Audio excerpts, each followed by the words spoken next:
Venezuela is a country with one of the largest oil reserves in the world. For decades, this natural wealth made Venezuela one of the richest countries in Latin America. Today, however, Venezuela is known worldwide for economic collapse, inflation, and mass migration. In cities like Caracas, modern buildings stand side by side with neighborhoods struggling to survive.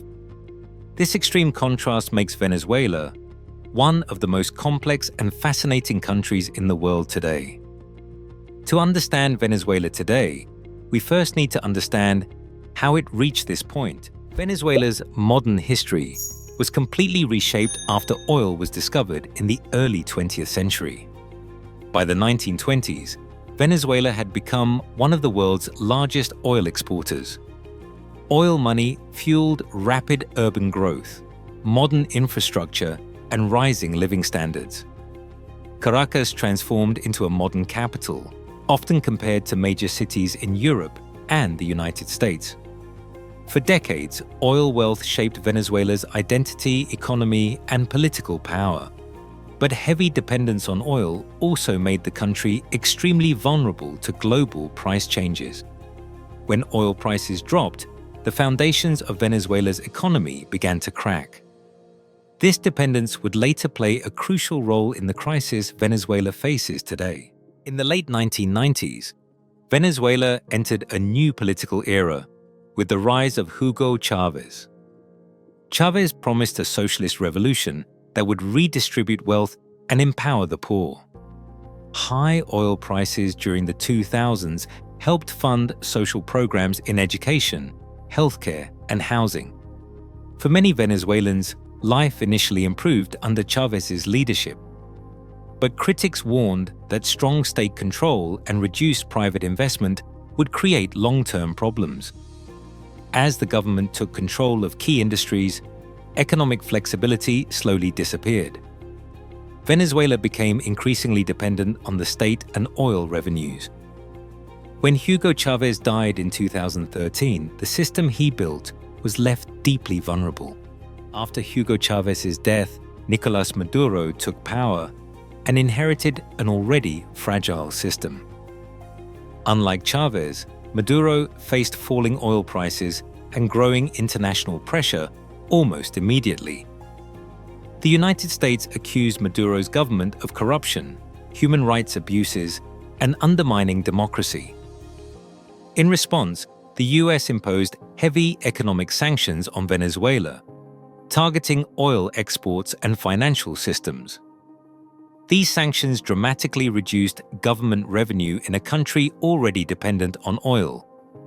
Maduro blamed the United States for Venezuela's collapse, calling the sanctions economic warfare.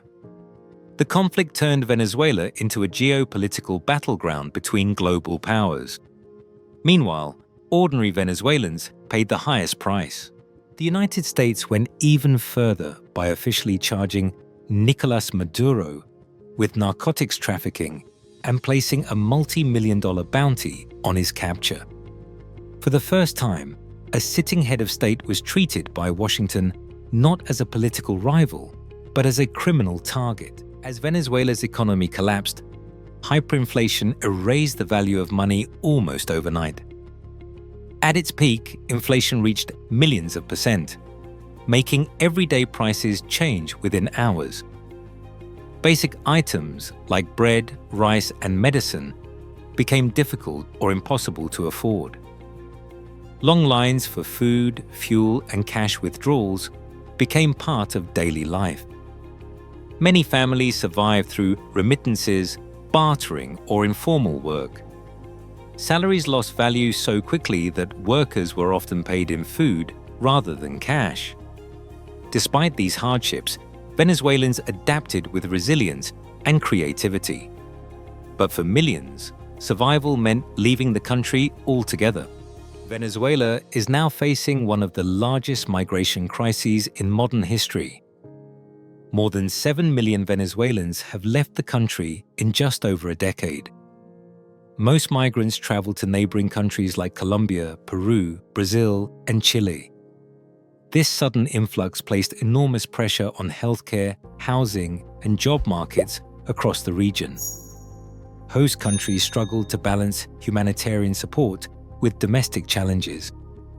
Many Venezuelans began new lives abroad, often working informal jobs far below their qualifications. Families were separated, and entire communities were reshaped by migration. The crisis transformed Venezuela from an oil-rich nation into a regional humanitarian emergency. Inside Venezuela, daily life has been reshaped by crisis, but culture has not disappeared. Music, family gatherings, and social bonds remain central to Venezuelan identity. With limited access to goods, people adapted by repairing, reusing, and sharing resources. Informal markets became essential, replacing traditional stores in many neighborhoods. Electricity and water shortages forced households to change basic routines. Despite uncertainty, humor and creativity became tools for psychological survival. Crisis reshaped values, placing survival, trust, and solidarity above material success. For those who stayed, life became a daily negotiation between hardship and hope. As the economic crisis deepened, crime and public insecurity became major concerns across Venezuela. For years, Venezuela ranked among the countries with the highest homicide rates in the world. Many crimes were linked to poverty, lack of opportunity, and weakened institutions. Citizens adapted by avoiding nighttime travel and changing daily routines. Private security, gated communities, and informal neighborhood watch groups became more common. Trust in official law enforcement weakened as resources and salaries declined. Despite this, violent crime has declined in recent years, partly due to migration and social changes. Security remains uneven, reminding Venezuelans that stability is still fragile. As tensions with the United States grew, Venezuela became increasingly isolated on the global stage. Economic sanctions restricted Venezuela's access to global markets, banking systems, and international trade. Oil exports, once the backbone of the economy, dropped sharply due to sanctions and infrastructure decay.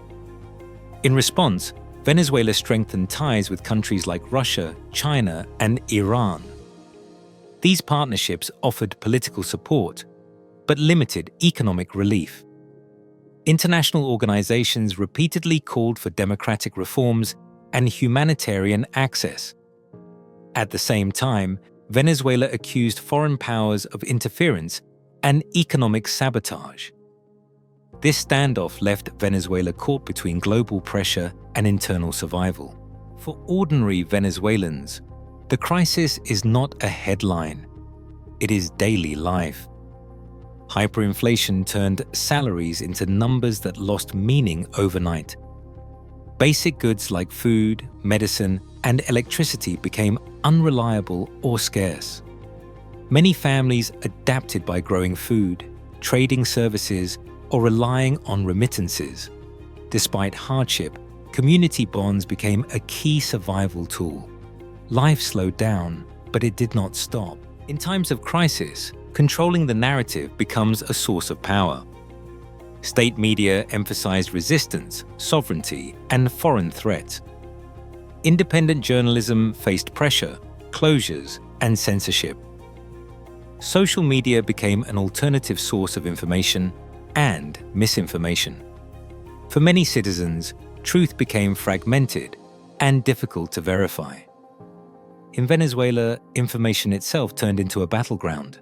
As conditions worsened, millions of Venezuelans chose to leave their homeland. This became one of the largest migration waves in modern Latin American history. Doctors, engineers, teachers, and students were among those who left. The country lost not only people, but also skills, experience, and future potential. Families were split across borders, connected only through screens. Migration became both an escape and a sacrifice. Venezuela today stands at a crossroads, shaped by decades of wealth, mistakes, and political struggle. Once one of the richest countries in Latin America, it now represents one of the region's deepest crises.